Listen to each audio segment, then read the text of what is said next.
Okay,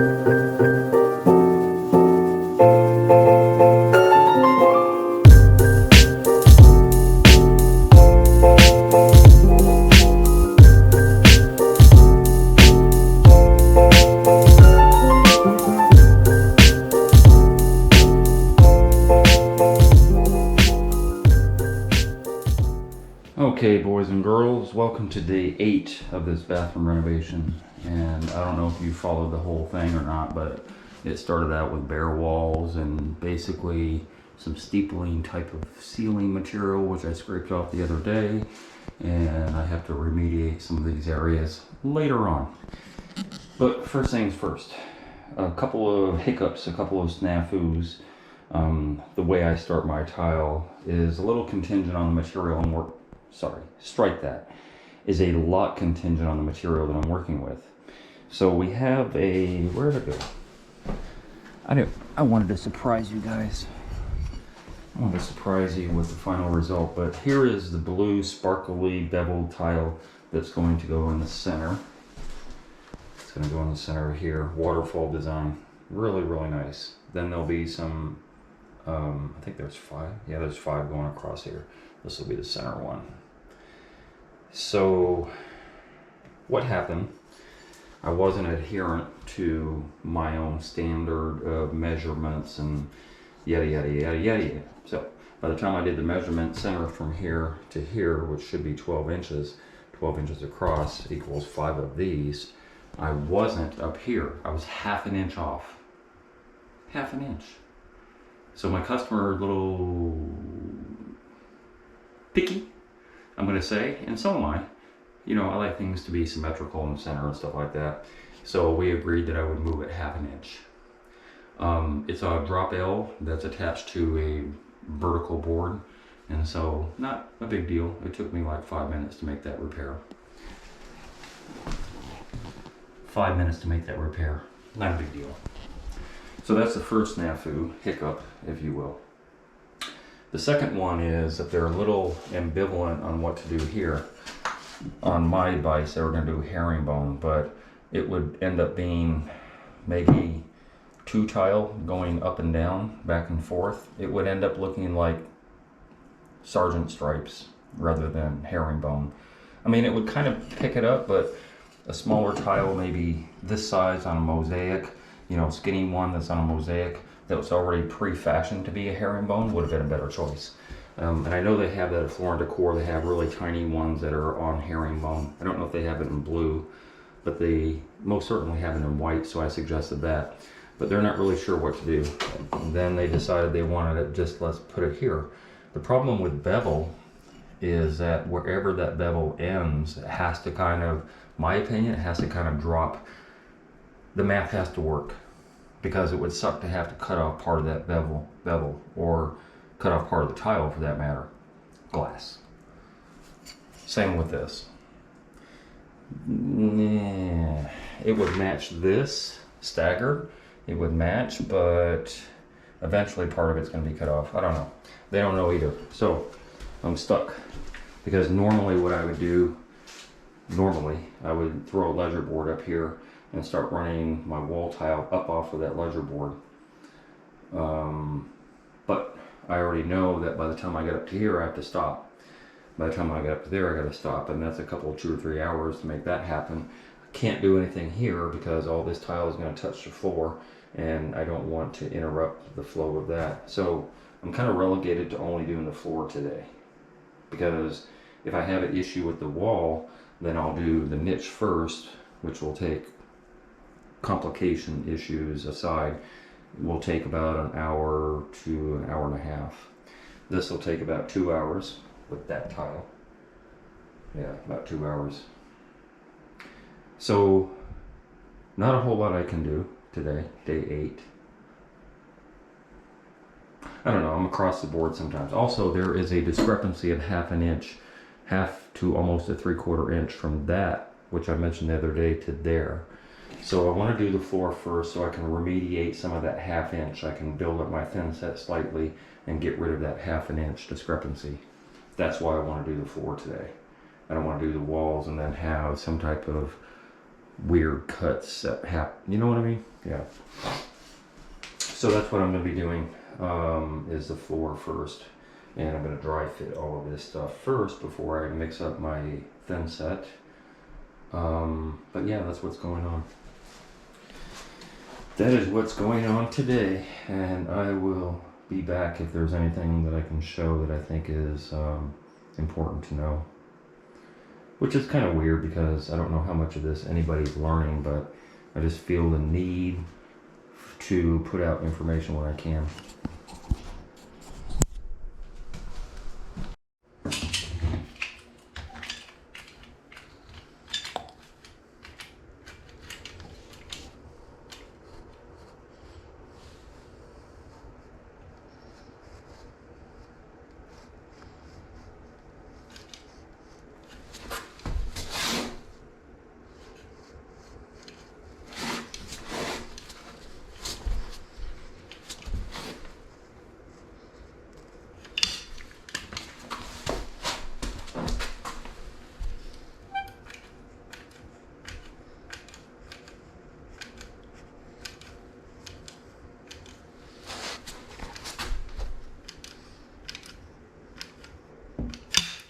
And that's what makes this a sealed system.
Ta-da!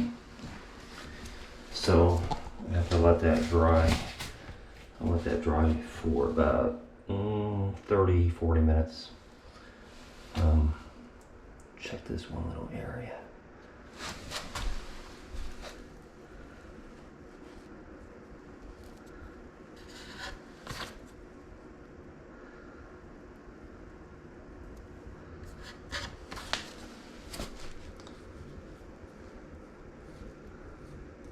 Yep. So that's it. Put a fan on that. About 30, 40 minutes later, I will come back and start setting this tile. This tile is also marble. So I have wrong bag of thin set. That's just white Versabond LFT, large format tile. But I'm gonna go grab the natural stone thin set. Do I think there's a chemical makeup difference? Do I think it matters? Maybe, maybe not. But I get natural stone thin set when I'm doing natural stone because I don't want an issue to pop up later on to where I didn't use the right material.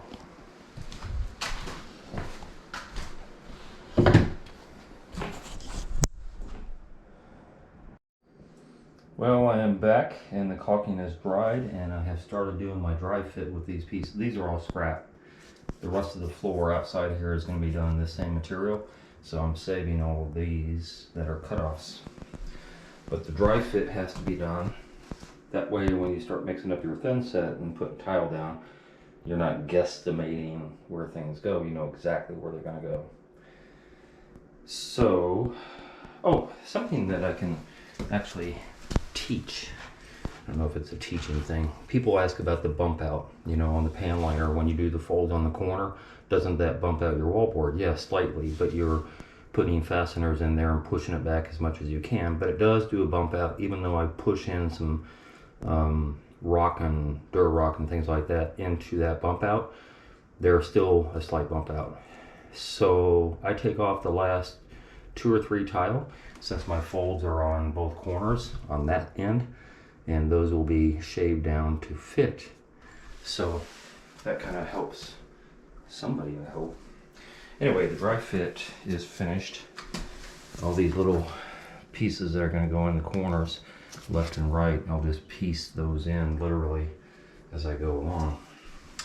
But the center where the drain is at, I have to pull this tile out and know which ones I'm cutting off. So I'm going to take all of these off of the mat, and those will be cut to wrap around the drain. And I always do mine with take that one out too.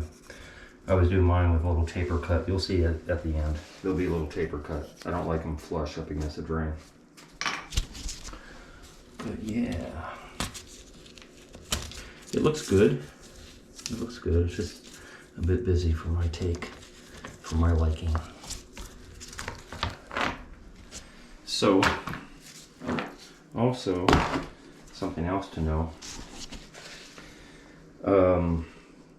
When you start getting into doing these very, very small tile and these little pieces here and all that stuff, my customer had actually done as I had asked for their benefit to seal. And what happened, I guess, overnight after it was sealed, her spreading the sealer on to these tile, all the little dots started falling off, and some of these other pieces started falling off of the tile. And I think she only did 5 or 6 of them, but they started falling off. So the mesh on here, when it gets wet, it doesn't come off immediately like some cheesy tile. It's a pretty good mesh, but after it gets wet, which is why you want to set it right away, after it gets wet, the glue seems to disadhere and those little black dots come off, and then you're really struggling. I think there's only 1 or 2 gone from here. So that's something else to know. What else? I'm not going to show the process, but I have a, where's it at? Float. So once I actually spread out the thin set and all that stuff, then I'll push down, you know, across so that everything is uniform, if there's no lippage of any of the tile. And so yeah, you just push that down, preferably with a float. You could use anything that's flat, but the float is rubber and gives a little bit more, it's a little more forgiving. But yeah, that's it. That's where I'm at. So I have about another hour. Even though the dry fit is done and everything is going to be in place, it's still, you have to manipulate things just a little bit. Plus I have all these cuts to make over here and all the cuts around the drain. So that matters too. And that's about it. That's all I can share with you right now. But I'm going to get back to work.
And all of that to do.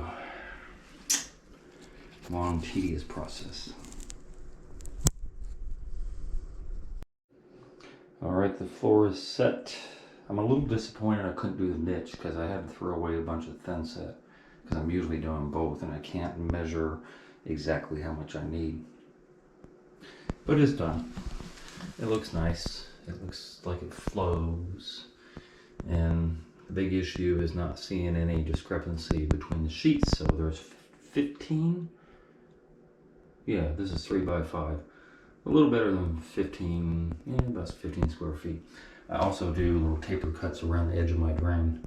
Always, always, always. I know it's a lot of extra work, but I've done it since day one. I feel like it's better to have a little rise of the tile. Positive water flow goes into the drain. I don't know why other people don't do it. I just think it looks so cool. But yeah, it's done. So tomorrow I'll put a fan on it, and tomorrow I will grout that. Wait a little bit, and then I'll put some sheetrock or cardboard or something down there, and then I can get started on the walls. So day 8, 7 or 8, day 8. Damn, I forgot. Well, anyway, it's in the bag. Later. Hey, if you enjoyed that video and you learned something, consider being a Patreon member. $5, $10, $15 a month would help me greatly produce more videos. I make nothing from YouTube at all. If you're gonna call me for advice, please donate $50 for 30 minutes. My link to my PayPal and my Patreon account is down below. And if you haven't already, hit the subscribe button and hit the bell so you get immediate notifications as soon as I post videos. And thank you very much for your support.